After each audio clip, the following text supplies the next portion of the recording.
teach psychology? Yes. And so that's presumably AS level and A level, is it? GCSE as well, but right.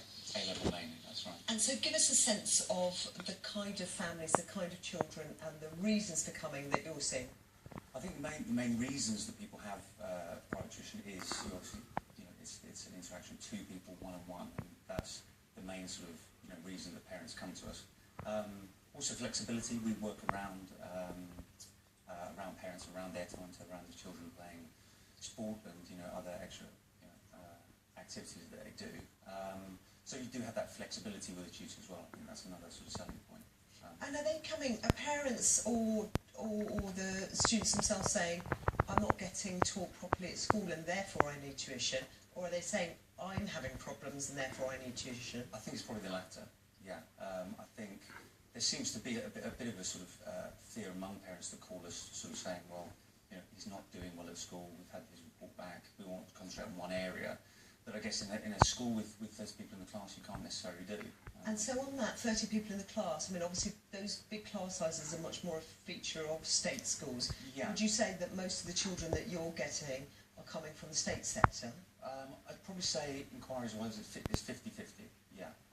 We help a lot of state school children, people on sort of lower incomes as well, and they pull sort of money together to pay for the tuition. Actually, can I just interrupt you there and ask about that? Because obviously the Sutton Trust, on their research, they're saying that they're calling it a middle-class arms race, that this is something that is making the gulf wider between rich families who can afford private tuition and poorer families who can't. Yeah, that's something that's been, I guess, ongoing for a while now.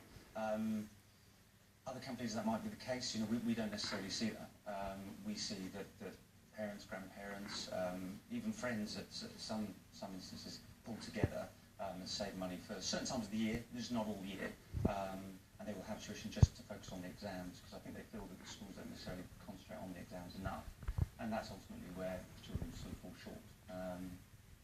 There's a suggestion from some quarters that head teachers should be using the pupil premium, which is of course the money that they were awarded through local councils to give a boost to more deprived children, more disadvantaged children.